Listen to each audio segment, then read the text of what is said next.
Do you suffer from Parkinson's disease? Are you suffering from a tremor disorder? Do one or both of your hands tremor? Do your legs tremor? Has it become harder to walk? In this video, I'm going to share with you exam findings from another one of my patients who came from out of state here in the United States down to my clinic in South Florida. And you deserve to know that, all disease has causes.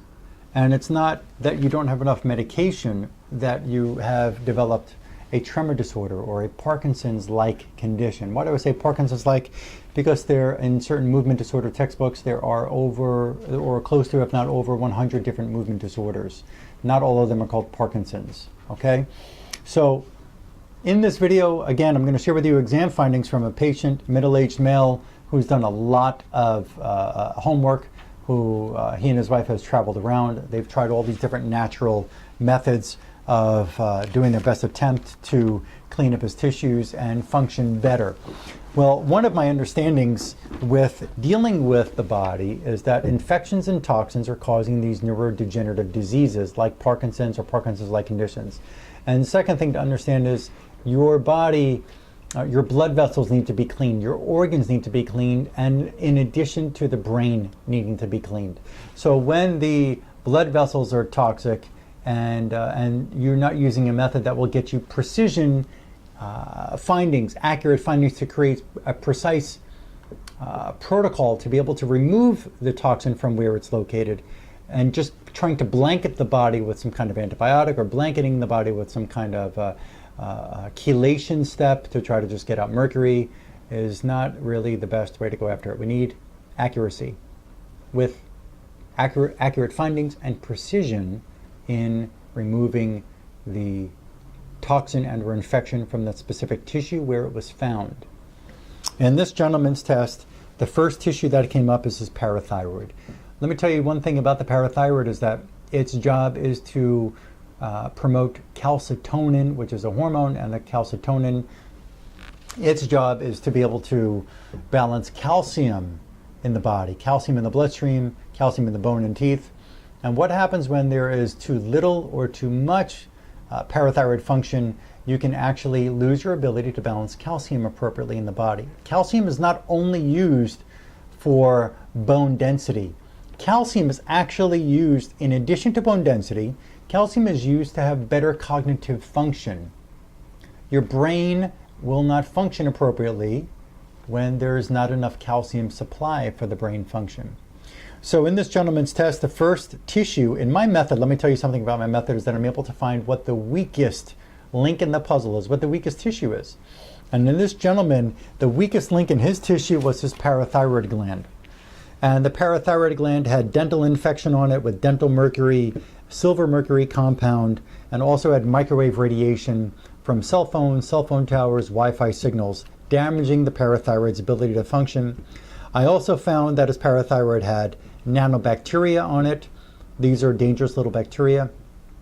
I found chlorine, Clorox, type of chlorine detergent, damaging the parathyroid function. Candida tropicalis, damaging, weakening his parathyroid function. Antibiotic residues like Cipro, damaging the parathyroid function. There are some people who say, I've never taken Cipro, I've never taken Avelox or Levaquin, but they do eat, you may eat meat, or maybe you ate meat in the past, and maybe you're a vegetarian, or maybe you do juicing now because you're trying to detox, or maybe you're a vegan.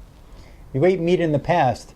The meat consumed in the United States, they feed antibiotics to these animals because they know that the antibiotics, and you can look up a book called The Missing Microbes, is that antibiotics actually fatten up animals. Part of our disease epidemic with obesity in the United States is antibiotics that are provided to people for every single little condition, every fever, every sniffle, every sore throat, as well as antibiotics that are in the foods, in the meats. When they feed these animals these antibiotics, we consume these antibiotics, the antibiotics get in our tissues, and they can derange the function of our human being tissues. So again, in this man, it was in his parathyroid. I found toxic mold with his parathyroid. So there is no way that he can function normally when the parathyroid is under such an attack of by toxin and infection, or infiltrated by infections and toxins. Maybe not attacked by toxins, but infiltrated by these toxins that destroy the tissue's function. I also found in his second weakest link in his body, the second weakest cell or tissue in his body, was his hemoglobin. Do you know what your hemoglobin is? Do you know your hemoglobin is the oxygen-rich part of a blood cell?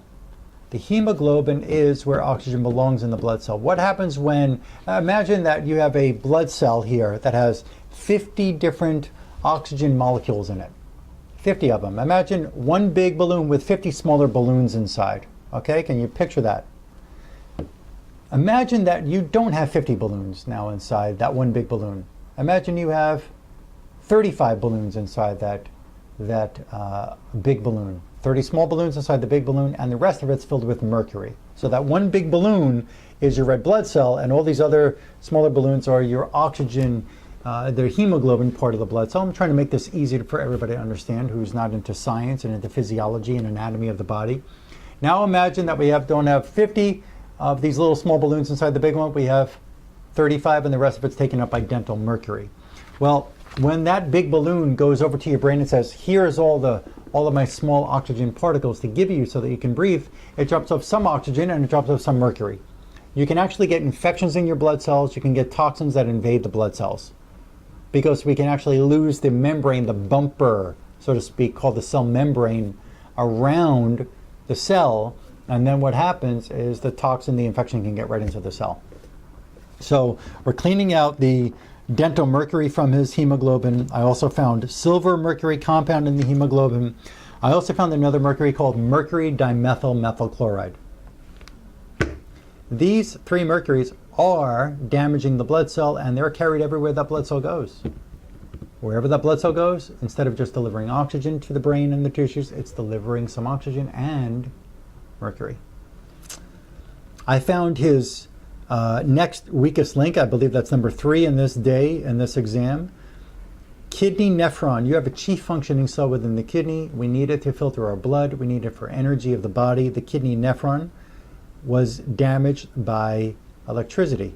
I'm able to find exactly what specific toxin, infection, electromagnetic stressor is damaging a specific tissue in the body with my work.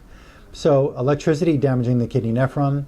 I also found that there was some calcifications, in that kidney nephron. Remedies that I'm making will clear those out of those tissues. His spleen turned out to be the next weakest link. I believe that's number 4 in this puzzle of this examination of this day. His spleen. Do you know what your spleen does? Your spleen's number 1 job is to filter your blood. Your spleen's number 1 job is to get rid of bad blood cells, damaged blood cells, red blood cells that have been abused in the process and need to be excused from the body because they're not as healthy as they used to be.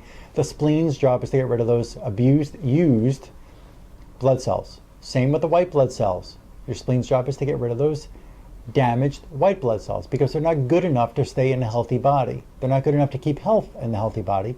And your spleen's other job is to help you get rid of, because it's also part of the immune system, it helps you get rid of the infections and the toxins. When the spleen doesn't work efficiently, just like trying to flush a toilet when the pipes are clogged, when your spleen doesn't work efficiently, what can happen? Maybe there's some backup. Maybe the damaged red blood cells and white blood cells get to the spleen, but they can't be flushed out appropriately through the colon. It goes out through the colon. Maybe you have colon cancer or had part of your colon resected, and then we have another problem with the spleen's ability to function. Maybe the spleen it's gotten the infections and toxins and it's gotten the mercuries, but it can't get it out efficiently because maybe electricity stressed it and doesn't let it function the way it's supposed to function. So we found with him on this day, I found with him dental mercury in his spleen, the mercury dimethyl methylchloride in the spleen. Now remember, these were already in his hemoglobin. I found it in the spleen. I found that he has a silver mercury compound and dimethyl mercury and methyl mercury. 1, 2, 3, 4, 5 kinds of mercuries. 5 different poisonous, disease-causing mercury compounds in his spleen, not being removed from the spleen by his own spleen's ability. My remedies are powerful enough, they are precise enough, they are potent enough, because they're potent based on what he needs. They're going to come right out of that spleen, and that spleen will be able to now do its job efficiently. I also found that his aorta, the main blood vessel that carries blood to all the organs and the spine, his aorta is loaded with anesthesia substances.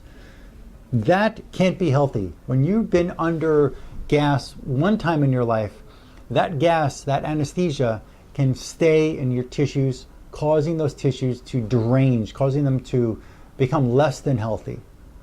When you're dealing with Parkinson's, you need every tissue, every blood vessel, every organ, every cell at top game. You don't want them to be less than normal. You don't want them to be invaded. You don't want them diseased. You want them clean so you can clean out your brain. You can't possibly clear out your brain when you've got blood vessels that are still bringing in toxins. And you've got veins that may not be able to clear the room, the brain, efficiently. Does that make sense? You've got to have all hands on deck. Does that make sense? And they all have to be good working hands. Otherwise, they're not going to help you produce a better brain function. The carotid artery that goes up to the brain, I'm able to inspect that with my work, and there's Candida glabrata in there. There was also anesthesia chemicals in that carotid artery. That carotid artery, both sides, you have internal and external carotid arteries that bring blood up to about the front 3/4 of the brain. How can parts of your brain function efficiently when the carotid artery has poison lining the carotid artery? How can that be? How can that be? It's not just get an ultrasound and see, is there plaquing in the artery? Maybe there is no plaque and you think you're okay. It's not just the carotid, by the way, because you also have vertebral arteries in the back of the neck that bring blood flow up to your cerebellum and to another artery known as your basilar artery, which goes to your brainstem. And your brainstem does what? Your brainstem is what helps you produce dopamine. Substantia nigra, dopamine, brainstem. We need to know that these blood vessels are not bringing toxic waste like anesthesia chemicals and mercury up to your brainstem, up to other parts of your brain and your cerebellum. Does that make sense? I hope it does, because that's pretty easy to understand. You may not completely understand my method of doing this, but my method is so accurate. 50 plus years of research in Germany and Russia that's given us this tool that I can actually examine, like listening to a tissue like your carotid artery with a stethoscope. It's like taking a biopsy, and instantly I'll know what's in there and what kind of precise remedy and protocol we need to develop to pull that infection and toxin out of the aorta, the carotid artery, the substantia nigra, the basal ganglia, the frontal lobe, the brainstem, all of it, any of it. I also found in the cerebral arteries that bring blood flow into the brain, I found Candida glabrata up in those cerebral arteries. I found Candida tropicalis in the cerebral arteries. I found anesthesia chemicals in those cerebral arteries. I also found Candida albicans in the cerebral arteries. That's 1, 2, 3 different kinds of Candida in the arteries that bring blood flow to the brain, along with microwave radiation. Cell phone tower, Wi-Fi signals they penetrate in. It's like putting a tattoo. If somebody comes up to your arm with a tattoo needle and you don't believe that the tattoo needle can put ink into the arm, let's say you think, you doubt in the world that a tattoo needle can actually go up to your arm and put ink into your arm. No matter how much you disbelieve that, it's still going to put ink in the arm. Unless you have some suit on that the needle can't penetrate through, but the needle will go into the arm and it's going to put that ink, even if you've never seen it happen before, even if you don't believe that it can possibly occur. Well, I'm here to tell you that you can have these imprints, sort of like a tattoo, imprint of certain frequencies of the cell phone, as an example, which puts out microwave radiation into parts of your brain and your blood vessels, and it will derange their function. Let's say that your basal ganglia is supposed to work at 10 miles an hour. I'm not saying that it does. I'm just saying, let's say if it works at 10 miles an hour. Just picture this. And now somebody comes up with a cell phone that's throwing out energy at your brain that works at 100 miles an hour, or works at 2 miles an hour, whichever way, higher or lower than 10. That 2 mile an hour or 100 mile an hour imprint, that energy gets put into your brain tissue, and like a tattoo, it stays there and it deranges the function of your tissues. Look up research about dirty electricity. Look up about electromagnetic stress. Look those up. You deserve to know that these electrical devices can, and most likely are, because I see it in every human being who I test, can be the agents, or some of the agents, or a few of the agents of the many that are possibly up in your brain and your blood vessels and your blood cells that are causing deranged function of those tissues. We have to use different methods to figure this out. We have to, because using your methods of just taking medication, or using your methods of getting a routine neurological test, or using a method of an MRI of the brain, or using a method of an X-ray or a CAT scan, or using a method of running some hair analysis or urine analysis or a blood test is never going to give you the answer you're looking for. It's never going to give you the why. You have to, if you want to get well, I can't tell you what you have to do. What I do is always look for the why. Why is that tissue in the brain not doing well? Why is that tissue malfunctioning? Infections, toxins, electromagnetic stressors are damaging your tissues. You can get infections in the basal ganglia, infections in your substantia nigra, infections in other parts of the brainstem, infections and toxins in your blood vessels that bring the blood to the brainstem and other parts of the brain, and that is what's causing your condition. Whether it's Lyme infection or strep infection or a virus or all the above, you can have these infections damaging you. And we've got to get the right kind of work, which is what I'm offering you, to get these infections and toxins first discovered, and then with specific, precise protocols to remove them to help you breathe again and repair your tissue to allow the tissue to function. Because no matter how much you try to exercise, or no matter how many steroids you take, or prednisone or dopamine, if somebody has an ankle weight around your right ankle and it weighs 150 pounds, you're not going to be able to move efficiently, are you? You've got an ankle weight of 150 pounds around your right ankle, and somebody gives you Cinnamate, or somebody gives you steroids, or somebody gives you prednisone, or somebody gives you whatever, you're not going to be able to function until you disconnect that lead weight from your ankle, right? That's simple, yes? Go to my Facebook page, like my Facebook page. I share unique information on a regular basis. You deserve to see the information that I share. You will be happy. You may be surprised, like most people are, and you will know there is another way. There is a world out there that you have not realized yet about being able to find and remove what's caused your condition. And your condition is just very unique compared to the next person who has the same diagnosis. You can also go subscribe here on my YouTube channel. I put up videos all the time. At this point, we're May 16th of 2016. We've got over 180 videos on my YouTube channel. I've produced over 180 videos. You deserve to subscribe there. You'll be the first to know when new videos come out, which I put them up as frequently as I can. And I love to put them up here. And share this video with one friend, just one person, one group, or one friend. Let somebody else know that there is other information out there, and they can decide when they need to get started, so they can start finding out, just like you can start finding out what is causing your neurodegenerative condition.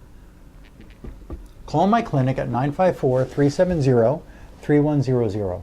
Again, 954-370-3100. My assistant will be very happy to help you schedule your consultation with me and schedule your first exam appointment. She doesn't have any more information to tell you because she doesn't know what's going to be found. It all comes down to what we're going to find in our consultation and what we're going to find in the examination. The consultation is very important because it's going to help me dig in and find things in your history. It's not just let's talk and how do you feel and how you're functioning and how many doctors have you been to and how many meds have you tried. I've got to know more details. I've got to hear possibilities of what has brought on your condition. It gives me a better chance to be able to see how to work my examination to find what tissues are deranged and what kind of toxins and infections are in those tissues. Okay? 954-370-3100. Call, and we will be happy to help you and look forward to helping you. And again, please share this video with someone you know. Thank you.